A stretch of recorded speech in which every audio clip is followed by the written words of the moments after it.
What's up, Pels fans? My name is JP. This is Pelicans Daily, presented by Fan Arts, your one-stop shop for all things Pelicans all the time. Make sure you like, comment, subscribe to keep up with your favorite team down in New Orleans every single day. And you'll see me here. And we're just going to hang out, we're going to have fun, we're going to build this community, and we're just going to talk about our favorite team because that's what we all love to do. Look, so yesterday we talked about Herb Jones. Obviously, Herb Jones and Trey Murphy were listed as potential trade candidates. I talked about Herb yesterday, but I wanted to read more about Trey. And Herb was somebody who his contract works out, and because he's more of a defensive specialist, because a lot of contending teams need more defense, and obviously he shoots pretty well from the three-point line. I think he's at 39%.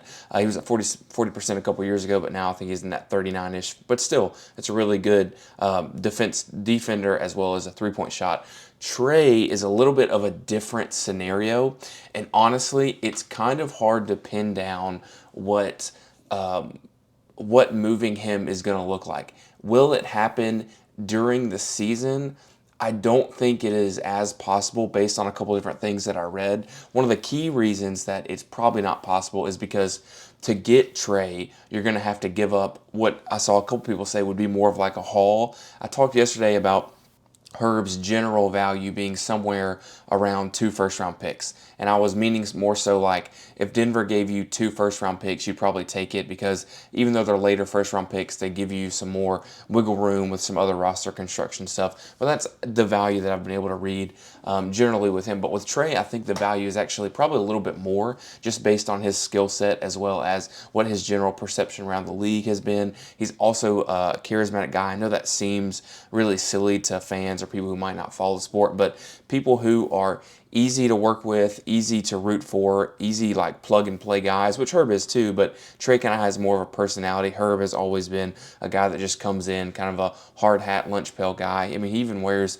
just Pelican issued team gear stuff, and overall, I think is just a down-to-earth general guy. Trey's kind of more out there. Obviously, he has the fashion stuff. He's done stuff with, obviously, the NBA media as well, All-Star Weekend and stuff like that. I say all that to say that Trey seems to be a guy that a lot of people and a lot of teams covet, but I don't know that a in-season deal will happen because of the large haul of things that it would take to get him off the Pelicans, that contending teams or contending-esque teams might not want to pay for at best. Like I think Trey more likely than not, I don't think Trey is a number one guy. And I think that's been pretty obvious. I don't think Trey's a number two guy. And so what you're doing is giving a large haul for a number 3 on your team, like the third best scorer, if you will, the third best scoring option. Obviously, in some scenarios, that player is extremely valuable. And I'm not saying that these two players, we're going to make a quick comparison here between two players, Trey Murphy and another guy that we talked about yesterday. If you remember a couple years ago when Denver won the title, they had Jokic, obviously, then they had Jamal Murray, then they had Michael Porter Jr.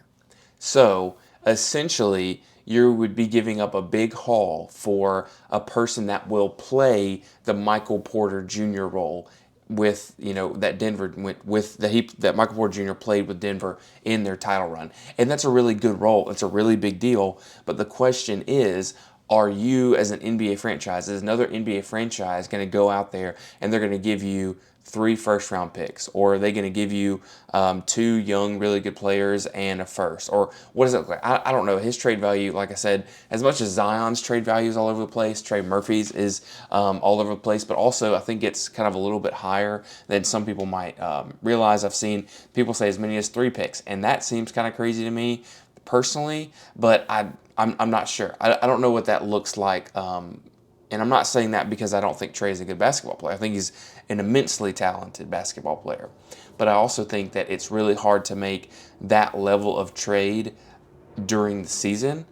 We've seen this several different times where Pelicans have kind of deferred to the offseason to make a trade, obviously the most notably with like the AD stuff. And typically when there are multiple assets involved in various different types of, and Trey might even be a candidate for like a 3-team trade where we have to get a filler team to supplement some picks here and there.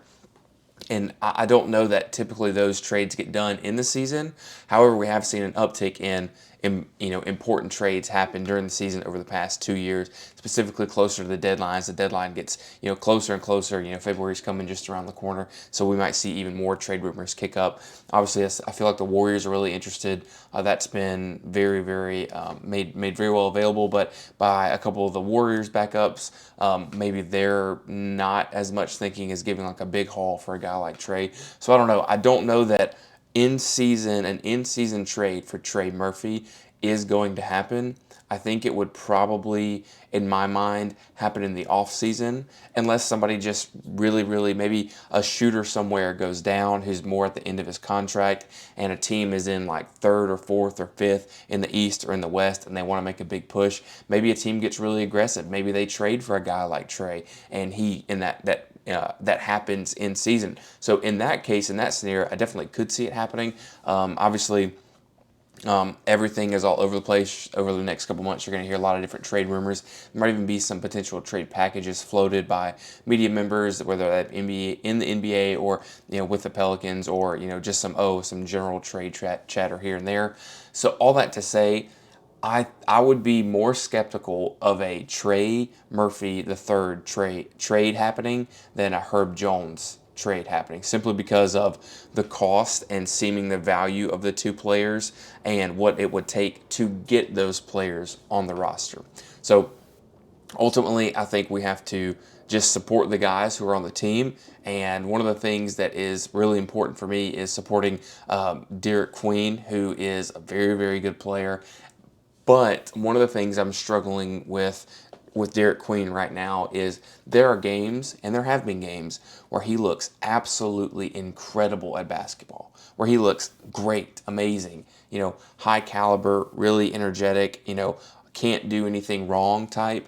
But then there's also these really weird games where, and again, people are going to jump in the comments, and please let me know, obviously, with all these things. I love talking to y'all and just, going back and forth, but I think that some of this is rookie stuff. Some of this is the high highs and the low lows of the rookie year.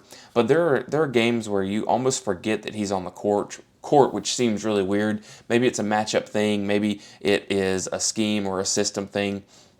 But you put him in the juxtaposition of Jeremiah Fears, where I feel like Jeremiah Fears is always scoring 10 to 15 points. Sometimes he's jumping up to that 20 mark, but I feel like overall we know what we're getting from Jeremiah Fears day in and day out, from a points perspective, from an assists perspective, from a attitude and honestly aggressive way that he pursues the basketball, as well as the aggressive way that he goes even after officials, after teammates. Like, he is very, very passionate and like he wants to be on the court. I'm not saying Derek Queen doesn't, but I'm making a point here about how I think everybody really wants to root for Jeremiah Fears right now because it's the same thing every single day. With Derek Queen right now, I don't feel like we're getting his best at every single moment. And part of that is, the coverages and the grueling NBA season, getting used to playing 82 games and all the travel that comes with it and not being on a great team. So, like, a lot of this I feel like is, you can take a microscopic view of something. There's the old quote out there of like, you're missing the forest through the trees, right? It's like you're honing in on one really, really small part rather than zooming all the way out and seeing exactly what this Pelican season is, as well as what this Pelican season can be. And so when we think of these rookies and how they develop, I feel like one of the biggest things and the best things that rookies can do is to get into a rhythm. They can get into a place where they're really involved and they are really involved in the offense. They're playing really good defensive basketball. They're always in the right spot at the right time. There's some learning pains and growing pains and things like that. And I'm not denying that those things happen. But what I am saying is that I really hope that the more the season goes on, the more we see this, hopefully, team gel together, even if there's trades and things like that. Even if those type of things happen, I hope that we can see a Derek Queen that we can come and hopefully more likely than not, whatever it is, hopefully we can get to a spot where he is playing good, consistent basketball, where we're finally getting, these 15-point averages, these 15, 5 and 5, or 15, 8 and 5, or 15, 5, 5 and 2, or 15, 4, or whatever it is. I just hope that he can find a level that is consistent and continually play up to that and hold himself up to that standard, because obviously the fans in some way are going to hold him up to this standard. And I think the front office organization are also holding him to the standard, whether that be a good thing or a bad thing. I think they're holding him because we've seen what you can do, right? We've seen you be able to score 30 points. We've seen you be able to do the great and wonderful things on the basketball court. We've seen you help us, even win games early on, right? I know we don't have a ton of wins, but even help us win a couple games here and there. It's been really, really important, and I think will continue to be important for his development and his long and hopefully, illustrious NBA career, that we hopefully see him reach a spot where it's just the same thing in and out. Same thing in and out, same thing in and out, because those type of things are what get you to a second, to a third, to a fourth, to a fifth type of NBA contract that hopefully a lot of people will be able to say happened in New Orleans. His best years were here in New Orleans, and we went home with some hardware,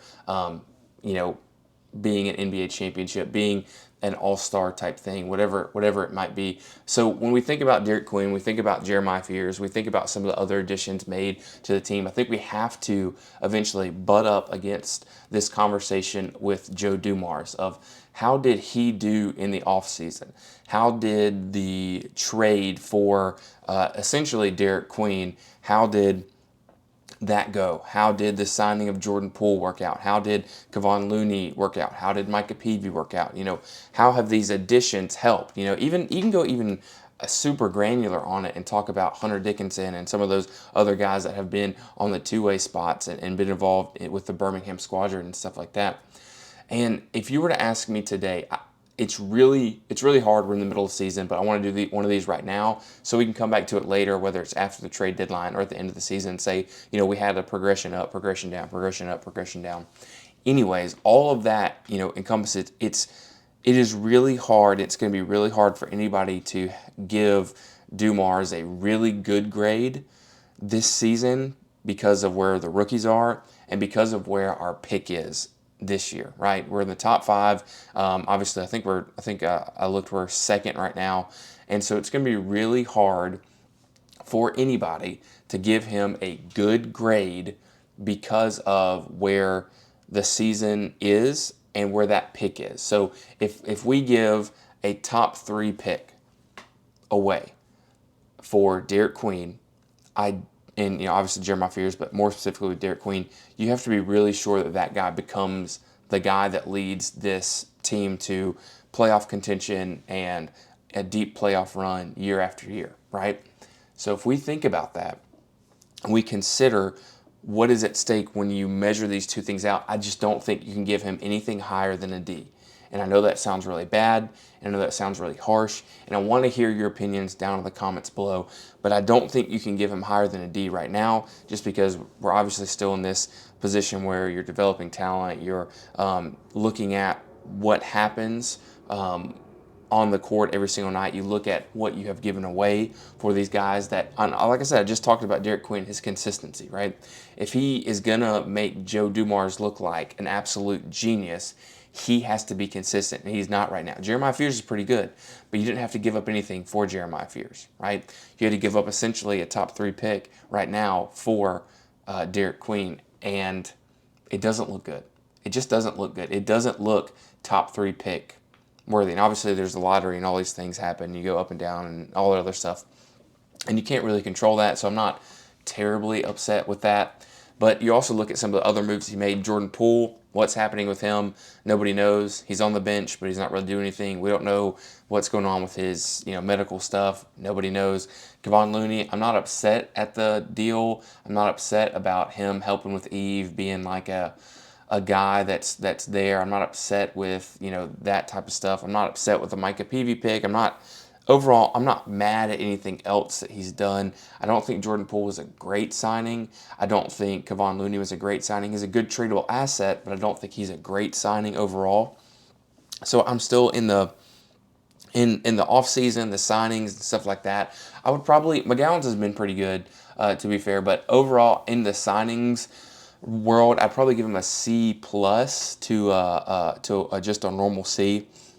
So this first year of Joe Dumars has not been great. Now, I can say that, and we can also still all agree that this is still progressing. It's still going on. It's still happening. Like it's still in progress. So I can say that, and in 2 and 3 months, go back and say, "How was Ray wrong?"